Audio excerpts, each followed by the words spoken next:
Hey kids, Tavi Rider here. I've been playing around with Instant Wire all weekend long, and I have what I think is the holy grail for wire. It is a wire that you can extend to any length, and it only introduces a very small constant delay. The length does not matter, and you can get very fast updates the whole way. Now, to describe that, I need to show a few intermediate steps and a few different wires. These are useful for different situations, so these will still be useful. But first we need to revisit the instant wire I showed in my previous video. And I need to name it a little bit more carefully. I'm calling it single edge instant wire. And the reason why I'm calling it that has to do with how you describe signals. This is something from digital electronics. If you imagine a chart showing how a wire changes over time, imagine down here is unpowered over time, and then it becomes powered, and then now it has, say, plus 5 volts. And then after a little while it becomes unpowered. This is a single pulse, and this is a very common thing you see in digital electronics, and so it's has some different names that are useful to us here with Redstone. This side is called the leading edge, or the upward edge, and it's called an edge because it looks kind of like a cliff that you can fall off. This side is the trailing edge, falling edge, downward edge. Now with instant wire, it's this downward edge that you can transmit instantly over long distances because of that quirk of how pistons work. So when you see this instant wire, it's the downward edge that transmits instantly and the upward edge that transmits slowly. To demonstrate that, I have these note blocks that sound on the edges. So when I power this line, it's going to sound a high note here, and then it's going to be transmitted through all the pistons, and then it's going to sound the same high note over here. So you can tell how long it took by how long it takes for one note and then the other to sound. You can see that took a very long time. That's the slow edge. The fast edge is the downward edge. So these are the low notes, and these are going to play at the exact same instant. Even though that signal went about 180 blocks, these two sounded at the exact same time. So slow on the upward edge and fast on the downward edge. Don't look at the lever. Unfortunately, this is backwards. When it moves down, that's the upward edge. So there's a drawback to instant wire, the single edge instant wire, that I didn't demonstrate in my previous video, and that's cycle time. How quickly you can cycle it. So this upward edge, you see that the pistons all have to deploy one by one, and unfortunately if you go too quickly like that, the pistons didn't have time to make it, and the signal didn't even make it to the other end. As a matter of fact, sometimes you can have the pistons sort of break where the block gets pushed away from the piston, and you end up having to do another extra cycle just to repair it like that. So this has a very long cycle time. You can't just rattle this lever back and forth. So to compare that to Redstone repeaters, I have the same setup. Here there's the same delay on both edges. It takes a while for the signal to get there, but we don't have a problem with cycle time. It makes it through no matter how quickly I hammer this lever. So this has a fast cycle time, but has a delay on every single step. So the longer this is, the longer the delay will be in between. So let's move on to the next invention I wanted to show you, and this is dual edge instant wire. So what we do is we break the signal up into two parts. This side is your basic instant wire, the single edge that we've been seeing so far. This side, we invert the signal and pass it down another instant wire. So they behave the same the rest of the way, it's just that one is for the upward edge and the other is for the downward edge. Now the next problem that we have is that we've separated the signal into two pieces. We have to reassemble them.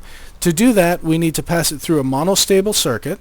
This one is a special one. Whenever this line becomes unpowered, it sends a short pulse down here. That's a little different from what you usually see from monostable circuits. It's very simple, and the update delay is just this one torch here. So when this becomes unpowered, it's going to send a short pulse this way. And we have the exact same thing on both of the wires. It's just that it's mirrored to make it fit nicely.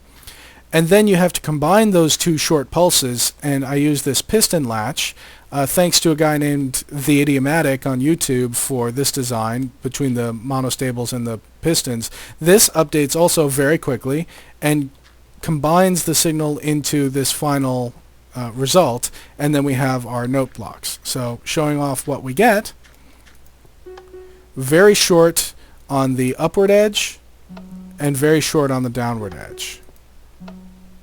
Now, unfortunately, it still has the problem with cycle delay, and now it has that problem on both edges. So this doesn't seem like much of an improvement, but if you need to keep things, if you don't care about a fast cycle time, and you need to keep a lot of things in sync over a long distance, this is still the right circuit for you. And this is the case in a lot of CPUs. They don't cycle very quickly. Their clocks are just ticking at a nice slow rate. So this might be appropriate for them. But we can do one better. Now this is what I was calling the Holy Grail. This is dual edge instant wire, and it has a fast cycle. I can't hammer this quite as quickly as you can with Redstone repeaters, but it is very fast. As a matter of fact, I have this little circuit here set up. This is just a little clock,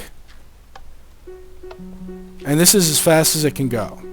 Very short delays between them, and the interesting part is that that delay does not depend on how long the circuit is. So the next one I have here is a very, very long instant wire, the same design, just much longer. And you can see it goes off into the distance. You can't even see the far end of this from the beginning. So the total length of this is 458 blocks end to end. And when we try it out, the delay is exactly the same as we were seeing on the other one. It still propagates in the same amount of time, and you still have the same fast cycle time. As a matter of fact, we can hook it up to the same little clock, and you're getting the same thing. Now, this is going to beat up your computer a lot. It is updating a whole lot of chunks here at the same time. My computer can handle it even while running Fraps, but you can see it's not happy about it. This chart in the lower left shows the delay. If I cut it off, all those tall peaks go away. The rest is because of Fraps, but the really tall peaks go away. So that's the instant wire. Let me show you how it works. I forgot to describe how it works here. At each piston, this is the same design as before, but you just add this little shunt on the side. So what happens here is the piston will retract, but then it'll extend again immediately because of the signal passing around the side. So if I just break it here and show you this way, on the downward edge, it will very quickly go back and then back out again. And you put this little side bit on every single one of the pistons on both of the lines and all the way around and back again. And then you have the same two monostable circuits and the same piston latch at the end to recombine the signal. So why wouldn't you want to use this? The only reason you wouldn't want to use this is really if it's difficult to attach to different points along the way. You have to, with a normal wire, you can just attach, branch it wherever you want. So if you wanted to make several connections. With this, you have to do the monostable circuits and the piston latch at every single point where you want to connect. Now, it's still going to remain absolutely in sync, but you do have to do that in a lot of places. So it's kind of bulky by comparison. But if it's just getting a fast signal end to end, well, this is easily the fastest way you can go. And I wanted to address some skepticism I've seen. I love skeptics. I'm glad that people were accusing me of lying because I can prove that I wasn't. If I replace the dirt with air in this, no, I was not just routing something underneath from end to end. This really is just the signal going from end to end. You can see there's nothing connecting these all the way down.